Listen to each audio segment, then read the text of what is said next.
Sa Double B! Nakalinya natin makausap po si Governor Lyndon Barbers ng Surigao del Norte dahil nabanggit kahapon, di ba? Sakop nila yung tsaka Socorro. nabanggit din kahapon, sino yung nakausap natin, yung tagapagsalita ng Socorro, Bayanihan Services, na kilala sila ni Governor, no? Alam ang kanilang grupo. No? Oo, kilala naman daw sila doon sa buong Surigao del Norte. Yun nga.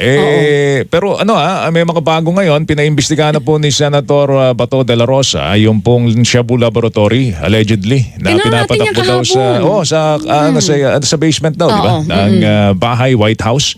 Para din palang ano to? Parang US.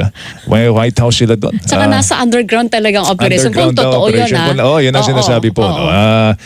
So, pinaimbestigahan na po. Tapos, may bagong statement si Secretary Boying Remulla na meron na palang kaso as may early as existing June. na. Diba? As early as June dito sa grupong ito. Dahil June 2023. 2010 ngayong taon.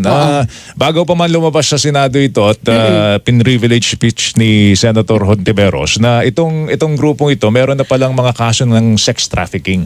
Ala. Sex trafficking. Asa na yon? June, July, August? Sasampa na rin na kaso ng DOJ kasi nga meron sila mga may reklamo na. No? Sige, tinatangka lang natin ilagay sa Pero maayos na siyempre yung linya. magiging investigasyon naman ng Senado, papasok na Senado, di ba? Doon sa magiging pagsasampa ng kaso, ay dapat hindi makaapekto doon sa magiging takbo sa korte kung sakali maisampa sa korte ng tuluyan yung kaso. Alright. Si Governor Lyndon Barbers ay tinatangka natin kunin yung maayos na linya po niya. No? Pero magbibigay daan muna tayo siguro sa ilang mga paalala. Tapos babalikan natin ang ating magiging panayam kay Governor Lyndon Barbers ng Surigao del Norte. Ang oras natin, 16:30 minuto makalipas ang alas 8. Radyo na. TV pa. Partisiya na. Disiplina pa.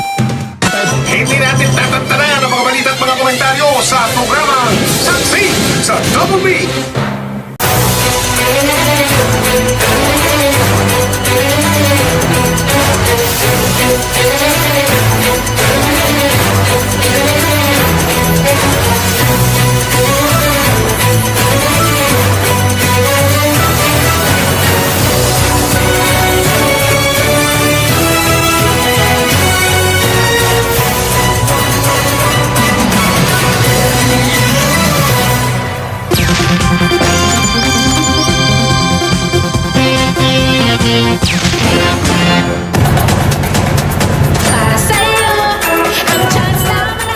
Mga kapuso, mag-uumpisa na ang Proof of Purchase promo ng GMA. Ang Kapuso Bigay Premyo Panalo Season 7. Mamimili o sari-sari store owners pwedeng magpadala ng entries at may chance na manalo ng malalaking papremyo. Halos 8 million pesos ang ipamimigay at halos 1,000 ang pwedeng manalo. May chance kayong manalo ng daily and weekly cash prizes at brand new house and lot sa Grand Draw. Isa pang dapat abangan ay ang trendy dance music video ng Network Promo. Kasama mga mahuhusay na cheer dancers mula sa mga paaralan at universidad na miyembro ng NCAA. Ang official sending of entries ay umpisa sa August 5 at tatagal hanggang October 13, 2023. Bukod sa participating Mercury Drug branches, pwede na rin magulog ng entries sa GMA Regional TV and radio stations nationwide. Mag-ingat sa fake news, fake Facebook accounts, or scam texts. Tutok lang sa GMA o bumisita sa official Facebook page www.facebook.com/GMA Promos at microsite promos.gmanetwork.com/GMA Promos ng GMA Promos para sa complete mechanics at announcements.